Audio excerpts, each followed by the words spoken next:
So in March 2020, right after the COVID-19 lockdowns, my offline business stopped generating cash flow and I had less than $1,000 left and about a month and a half to create an online business that could help generate cash flow again. That business launched on the 26th of April and within a month, it had generated for me over $250,000 in revenue using the power of Google Ads. Today I'm going to share with you the process it took for me to be able to create and launch an online business fast. And the reason I'm sharing this is because I feel this kind of information is going to be very important for startups and maybe existing entrepreneurs that already have businesses that need to quickly adapt to the digital first economy. The other reason is because I feel this information isn't readily available for free yet in the level of detail that I want it to be covered in today. So for that reason, I'll be sharing it with you, how I did it, why I did it, and the process it took for me to be able to achieve it. So if that's of interest to you, then let's get started and dive right in.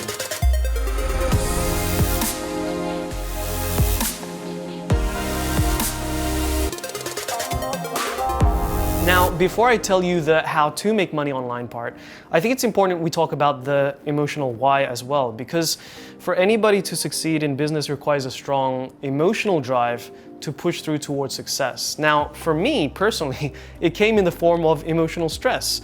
The lockdowns, the COVID-19 lockdowns, caused my offline business to suddenly stop generating cash flow. Now, normally that would be fine, but the other thing was I had just put a lot of my money into properties that I had intended to turn into property projects as well. The combination of these two things, not having any cash flow and having very little cash reserves to support my living in the short term, meant I was in a lot of stress and had to look for a solution out, right? Now, the two choices I had were this. Either I would have to sell my assets, which meant I would have to sell my investments at a very large discount considering nobody was out buying properties in lockdown situations. Or the second choice I had was to very quickly learn how to start selling and making cash flow online. That obviously made sense because, with lockdowns, nobody was going outside to buy. They were buying things online. I knew with the time that I had left, I had no time to learn how to become an influencer and gain a subscriber base on YouTube and get money from AdSense, right? So the choice that I decided to go with was to very quickly apply skills to direct marketing, which meant finding a product that could sell and deliver online and putting together a marketing strategy that could very quickly scale and reach as many customers as possible in a short space of time. Now, keep in mind, this was something that was totally new to me back then. Business wasn't new.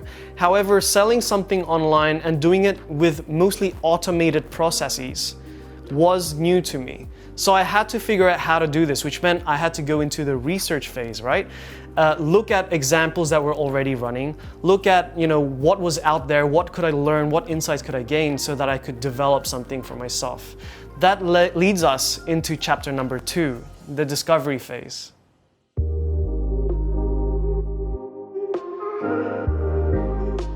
The first thing I needed to do was to figure out what product would I be able to sell well and easily scale up. Now, to do this, I had to look for examples. So I created a new Gmail account and a new YouTube account so that there was no existing targeting or algorithms in place. And I started browsing through Facebook and looking for ads on purpose, going through YouTube and looking at what ads were running. Now, I could split them basically into 3 broad categories. There were e-commerce related products. So these were physical goods, drop shipping, whatever it was, right? And then the second category was generally software-related products. So these were softwares as a service or softwares that helped you, manage your time or create videos easier, things like that. And then the third category of ads showing up was digital content-related ads. So these were businesses that offered services or consulting, coaching, teaching a strategy, showing you something, or offering support, offering mentoring, offering an experience online. They packaged it into a digital content and sold it online. Now, of the 3 categories, I didn't feel that e-commerce was my passion, to be honest. And in terms of software, although it was interesting, I didn't feel that I could create a software product in a short enough space of time. So I felt that the one that would be able to launch fastest and was probably my strongest point as well was the digital content route, and that's the choice I ended up choosing. So now that I knew what kind of product I wanted to create and launch, the next step was to figure out how to package together an offer that people would buy and find genuinely valuable, which meant I had to do a bit of research here, figuring out the niche market and also what was already on offer on the market. Now, I was already aware of things like AdSpy software. These were softwares that allowed you to spy into the ads of other people. But the other thing that I found useful as well was to create a new Gmail account and YouTube account again, but this time to start looking for keywords that I figured my target customer would be looking for. You know, things like, you know, if I was going to teach about how to sell as an example, well, I'll start Googling how to sell, how to negotiate, how to close a deal, things of that nature. And doing that on a new Gmail account meant that the YouTube algorithms would start picking up that those were the topics I wanted to know more about, which meant the ads that were in that niche would start coming towards me as well on that specific account. Doing that allowed me to sort of gauge what kind of offers were being offered on the market right now through the ads that were coming in. And that process allowed me to basically reverse engineer, you know, what price were they charging? What were they including in their offers? How deep was their support? How good was the quality of this knowledge or strategies that was on offer? Things of that nature. And through that process, I started figuring things out. I started to realize, oh, look, there's actually 3 tiers or 3 levels of products. You had your entry-level products, which were normally like your free ebooks or your, you know, buy a book, we'll send it for free, but pay for shipping, that kind of thing, right? Which then would probably lead into the mid-range products, the $100 products, the $300 products, the low thousands of dollars of products, which was usually an extensive library of content with some support on the back. And then you had some people offering very high ticket products as well, the $5,000 products, you know, the 2-day $5,000 workshop, the 16-week program on how to do such and such topic in a lot of detail. Now, clearly there were levels here. It was simply a case now of putting together an offer or an experience that fit into one of these price categories and could deliver an experience that competed well with that of substitutes, right? That kind of research really helped me in being able to figure out, okay, what pricing would I need to be able to charge and what would I need to include in the experience, in the purchase, so that it would be valuable and, you know, worth it for the people at that price point. The other thing it really helped me to do was to create a product that didn't compete with other people, but was still genuinely super valuable for people at that price point as well. Now that I've done the research and I knew what I needed to create, now it's simply about doing it. And that leads us to chapter number 3, the execution phase.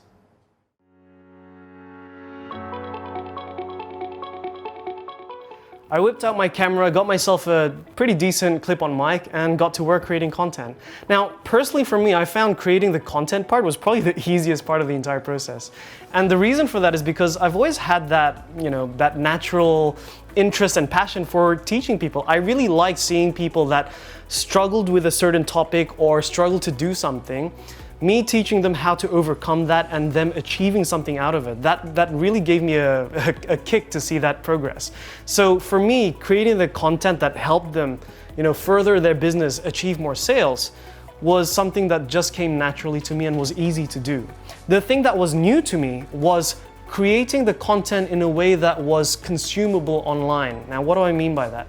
What I realized is that people's attention span online is a lot shorter than if you're teaching face-to-face in person, right? People watch a video and if they're not interested in the first 30 seconds, they're out of there, right? So I had to sort of get used to teaching content in a way that was engaging from basically the start to the end in a way that was acceptable online. I had to do a bit of research, I admit. I went to YouTube, I started looking at how do people structure their content in a way that's engaging, and then sort of adapting that to the way I taught my skills and strategies to people as well. But once I got the gist of it, it was actually pretty easy to do. It was just simply recording it over and over again, editing it, producing it, and then uploading it all to a membership website. You know, I ended up uploading it and then creating the supporting stuff behind it. You know, the support network where people could ask questions and get help while they're going through their progress. I started to create the marketing material to start getting people into that membership area as well. So the squeeze pages, the free, the free content that would guide people to go, hey, look, this is the results you can expect if you go through deeper into this membership, and give them a taste of what they can expect, right? Putting that all together meant that I had a working, I suppose, a funnel of sorts, right? And now I had something that I could finally launch. And that brings us to the final phase, which is basically marketing and launching the product.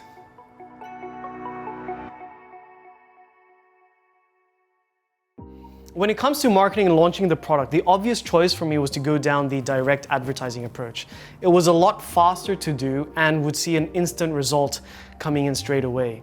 Now I had two choices. I could use Google Ads or Facebook Ads, or I could use both at the same time.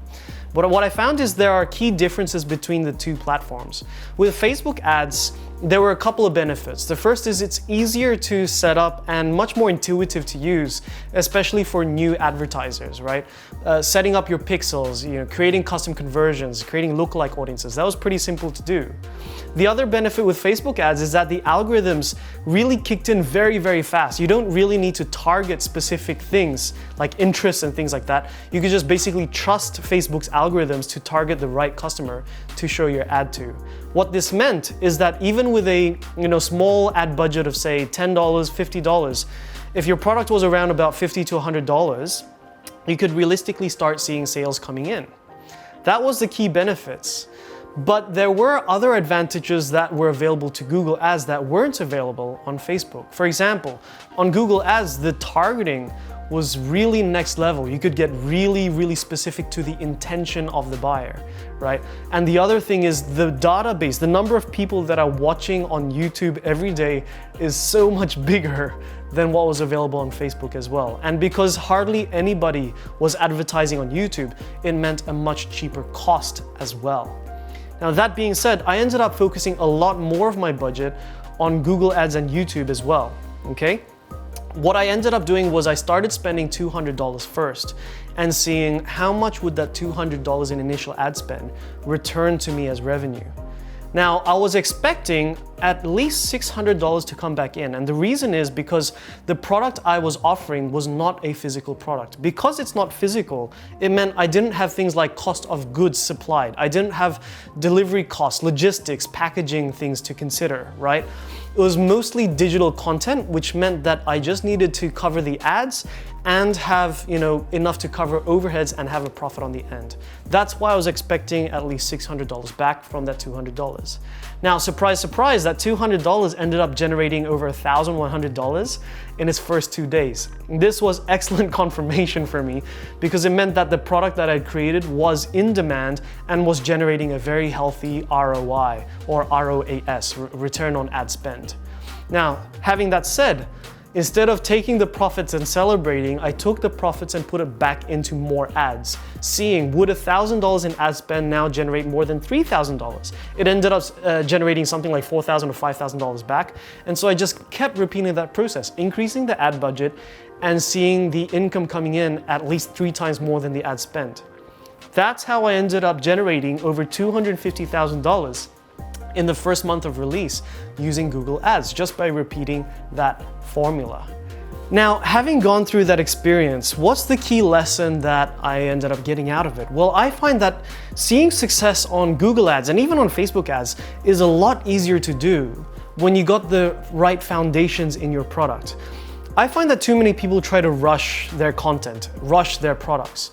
Whereas if I hadn't done that initial research phase, the part where I looked into what's on offer, the pricing, what's included, and doing that initial research, I might not have seen such success as I did when I launched the product that I ended up launching. But by me showing you the process that I went through to create and launch my online business and online product, hopefully that gives you a bit of insight to what you could do to further your success launching your own online product or business as well. In the meantime, if you liked the content that we covered in this video, feel free to like and subscribe to this channel, as we do intend to keep posting more videos like this in the future. And of course, please leave a comment in the comment section as well on what topics you would like us to expand into that might be of interest to you. For now, I think that's enough on this specific topic, and we'll see you guys in the next video.